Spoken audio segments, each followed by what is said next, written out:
two-faced side of life. That can be a bad thing. But you know what? Neil, you're two-faced. Speak for yourself. Leanne, you're two-faced. Christine, so are you, and so am I. I am a two-faced son of a father. So when I say it, it's not a bad thing. I'm not insulting you. We are all two-faced, in that we have these two aspects of ourselves that we dance with our whole lives. Our human nature, or our human face, and our spiritual nature, or our spiritual face. And boy, what a struggle that can be, huh? Huh? Yeah. How come I can get into a rage when I'm driving my car at a complete stranger? You may have heard me give a talk on my road rage incident. Well, that was my human nature at its maybe not best, right? But at the same time, because I was paying attention, because a part of me was witnessing my humanness, I was able to tap into something more. My spiritual nature. And it flipped me like a switch. And I was able to be open and loving just a few seconds after being in a rage, ready to pound this guy. Wow. We all have that ability. And that our spiritual nature is so warm and loving and kind and compassionate. We all have that potential. We've all expressed it. Haven't you expressed compassion at times, Patty? Kindness, open-heartedness. Of course, we all have. That is our spiritual nature. We can be that. We have that potential within us to be that way all the time. So why aren't we?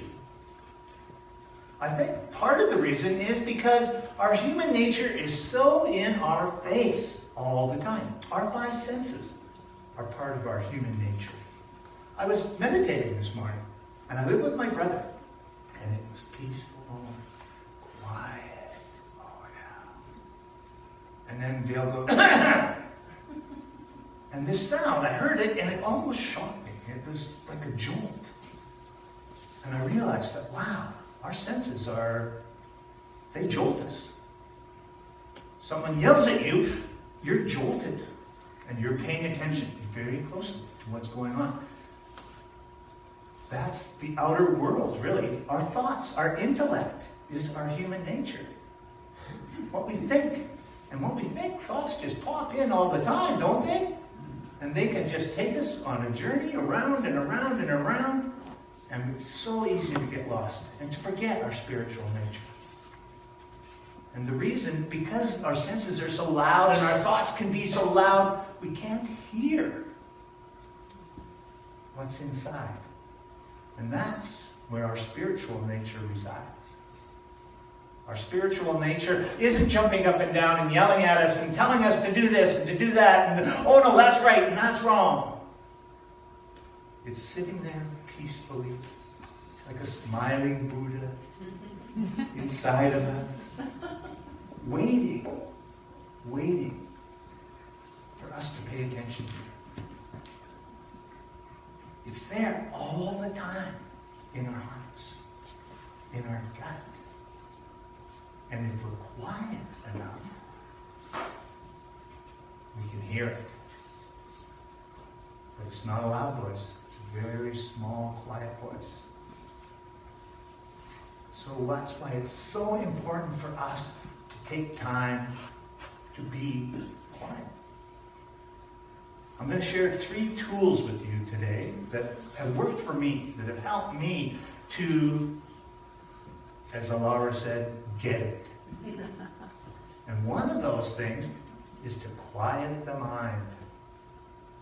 To take time every day to be quiet and listen to what's inside. It's so important. So important to listen to our hearts. Because our hearts know what is important, what we really need. wonderful. They're such a wonderful tool. A toy to play with. That's what our minds are. That's what our intellect is. It's a toy to play with. And what it does, it's magical because it manifests. It creates. Our mind creates. That's why we have thoughts. That's why they pop in out of the blue. That's why we dream big dreams. We use our minds to do that. And then when we act on that, we create it in our lives.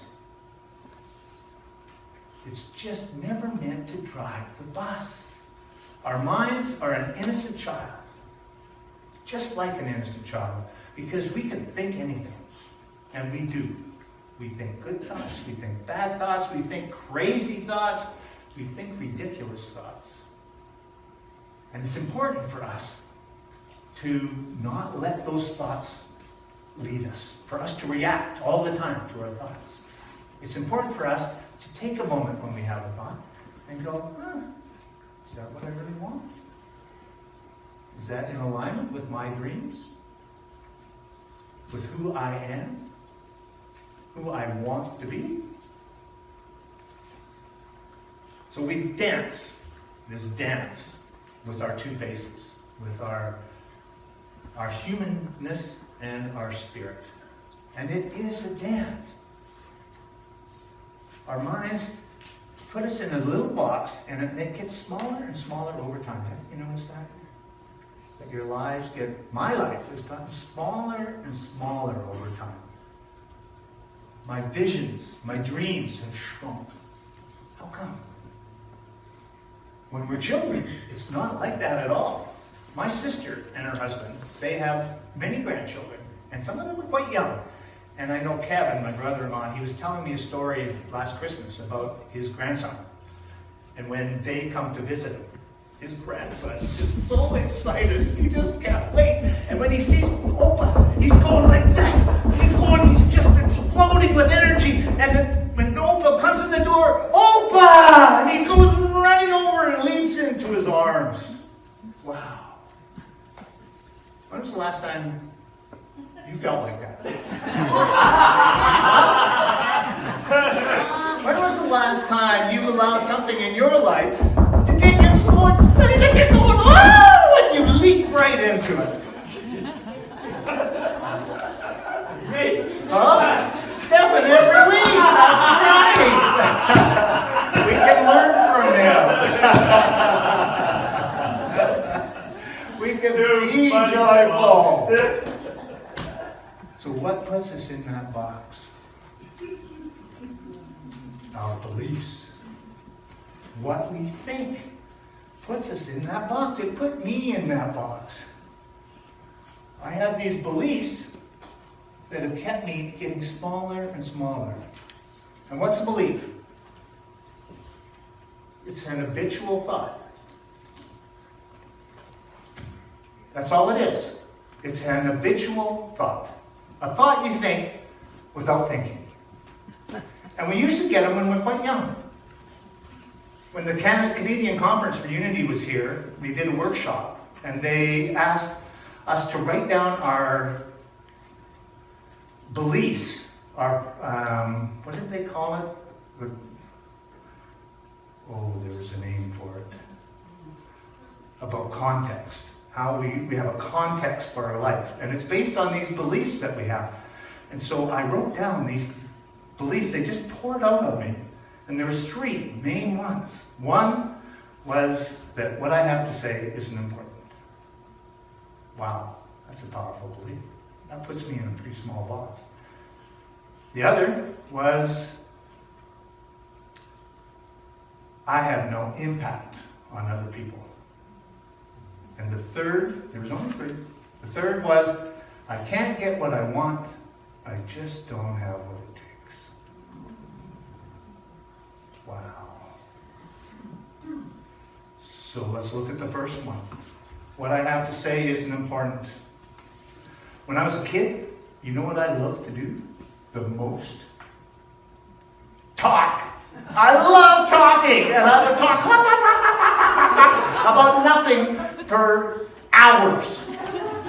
And I remember very distinctly, It was holiday season, Christmas, Thanksgiving, something like that. The whole family was around, and there's the turkey smells, and I was excited. And when I get excited and I get happy, I get joyful like Stephen, I talk. So I'm talking away. I'm maybe 5 or 6, I don't know how old I was. Talking and talking and talking, saying basically nothing. And one of my siblings goes, "Oh, shut up, Bob. Shut up. God, he just never stops talking." He's looking to one of my other siblings, and pretty soon all my siblings are talking, saying, as if I'm not even there, "Oh yeah, he talks so much, and he never says anything, and it gets so frustrating." And oh, that hurt. That hurt. So what did I do? Well, fine. I was out here, my box shrunk majorly, and I stopped talking. One of my greatest joys. And I didn't do it for years and years. And when I was in my 30s, 40s, I finally joined Toastmasters because it got so I was terrified to speak, that I couldn't speak. And I thought, that's no way to live. So I took Toastmasters and got my voice back. And here I am. I love it. I love it. My box got bigger. And we all have done that. We've all shrunk ourselves with our thoughts and our beliefs. And I'm here to tell you that you don't have to. That's not really who you are. Who you think you are is not who you really are. You're so much more. You're infinite. This first principle, there is only one presence and one power active as the universe, as my life, God the good. That's who you are. You are God the good expressing. Wow. So where's the limit in that? Where's the need for limits in that? Let's expand. Let's go beyond who we think we are and step into who we really are. Why? I think because if we don't look around in this world, if we don't step into our spiritual nature, we're not going to survive. We are on the edge. And why? Because we have gone as far as we can go with our own intellect, with our own mind. Our minds have taken us as far as it can go. We're at the limits. So what's next? What's beyond the mind? What's beyond our intellect? Universal intelligence. The universe as a whole, as one. That's what's next. Our spiritual nature. That's what's next. And it's now. We need it now. If we want to live a vibrant life and be like his grandson, Kevin's grandson, we need to step into our spiritual nature. Well, we don't have to. We don't have to. But wouldn't that be fun? Wouldn't that be more fun than sticking around in this tiny little box? I think so. I think it would be a lot more fun. So this spiritual awakening, I think it's happening right now. Who here believes that the Spirit is waking up? Look at the hands. All across the world, not just here in this room, but all across the world. You all know it because it's waking up in you, isn't it? Isn't that why you keep coming back here week after week? Because Spirit's knocking and you're listening. It's time. It's time. We need it. The worldwide vision. We're not going to put it up there. But I want you all to say it with me. To really get it. Unity's worldwide vision is we envision a world powerfully transformed through the growing movement of shared spiritual awakening. It sounds like airy-fairy, kind of something out there, but it's not. It's not out there. It's in here. It's in you. There's a saying going around that we are the ones we've been waiting for. Well, guess what? It's absolutely true. We want a better world. We want a more cooperative world. We want a more loving world, the kind of world. We are the ones that are going to make it happen.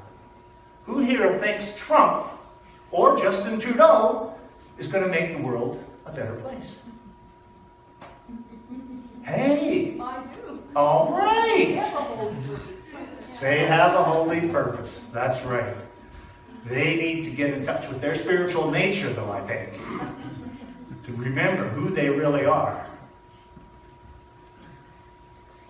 All the great movements all throughout history didn't really come from the upper classes, from the top of the pyramid.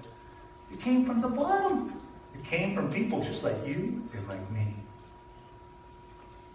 We are the ones we've been waiting for. We can be like little kids, excited. We can use our imaginations to dream a better life for ourselves. And we can take the steps. We have that potential. There is a potential in us that is limitless. And we've forgotten that. There was someone I know that learned a new language in less than a year. That was able to put together 34 trillion parts and make it work seamlessly and effortlessly without a single thought.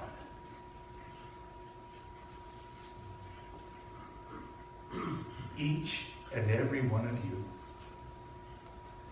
You learned a foreign language before you were one, most of you. That language, if it's English, you speak English, well, that language was English. You learned that before you were 1 year old. You started with a single cell and divided again and again and again until you were 34 trillion cells, all working in perfect harmony. Before you even knew who you were. That's because you're not just the you think you are. Shona, you're not just Shona. You are life. Maybe some of you think that life was given to you. You know, your parents gave you life or created your life. But that's not true. Your life, that potential that is you, that has always been you, was there even before your parents. It was there at the beginning of time, and it will be there forever. That potential inside of you has always been there. That seed has always been there. That is life. You weren't given life. You are life. If you look at life, you consider it like a river of life. And it's ever growing, ever expanding, ever more complex. And that's you. You're in that flow of life. You are that flow of life. You are potential. So what is your potential? It's limitless. You want to learn a new instrument? You can do that. You want to learn a new language? You can do that. You have the potential for that. There's a seed inside of you for 100 languages. You could learn all of them if you really wanted to, if you had the time. There's so much potential in all of you. And now is the time to live it. To let go of the small idea of who you are. This human idea of who you are. It's not like you're going to get rid of it. It's wonderful. It's a wonderful tool. Our intellects are wonderful. They can teach us. They can show us, they can give us ideas that we can bring into manifestation, that we can create with. And we've got a whole universe to play in, to create. That spiritual awakening is so important. So how do we do it? Well, the one, I already told you, quiet the mind. Start to listen to your heart more. Start to believe in yourself more. Believe that you're more than just what you think. Become the witness of your own life.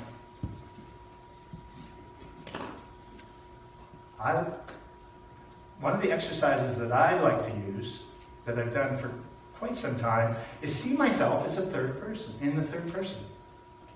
To go, for example, right now, Bob, he's excited up here. Bob's having fun up here, and he's a little nervous, and he's not too sure if people are going to listen or not, or what he's saying is important. But you know, he's doing it anyway. He's trying. And when I do that, I kind of separate myself from Bob. And I can be that spiritual potential. And I can look at Bob and see how he's trying, and sometimes he does it, and sometimes he doesn't, and sometimes it works, and sometimes it doesn't, and that's okay. That's what humanness is. That's what being human is all about. That's okay. And when I do that, then, because I'm over here, I can think, I wonder what else Bob could try. Hey, Bob, why don't you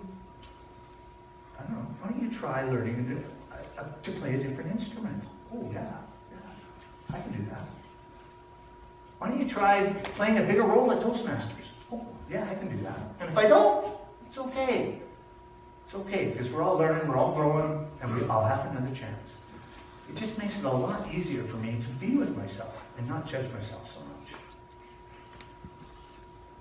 Being the witness, quieting the mind, and one other thing that I found very important is to ask myself over and over again with everything I'm doing, Bob, is that what you want? We do so many things that we really don't think about. You know, they're just habits. So if you were to take the time in your day and just go in every little task, washing the dishes, wiping the, washing the floors, going for a walk, if you were to say, is this what I want? You'd be surprised at how many times the answer would be no. You go, okay, well, if that's not what I want, then what is it that I want? In that road rage incident, that's what happened. This question popped into my head. When I was so mad, I wanted to get out of the car and start yelling back at this other guy. This question popped in my head and said, Bob, is that what you want? And the answer right away was no. And that's what flipped the switch for me. That's what made all the difference. And I became my spiritual self. And I had so many lessons. Those lessons are carried with me now. I love it. I'm going to leave you. We're going to have a meditation here shortly that I will lead you through. And it's going to be on the entelechy. What's the entelechy? Our entelechy is the definition that Aristotle had many, many years ago, was the entelechy of an acorn is to become an oak tree. We all have that seed inside of us to be something grand. And it doesn't stop. It keeps expanding and growing. And that potential is inside of each and every one of you. So we're going to sing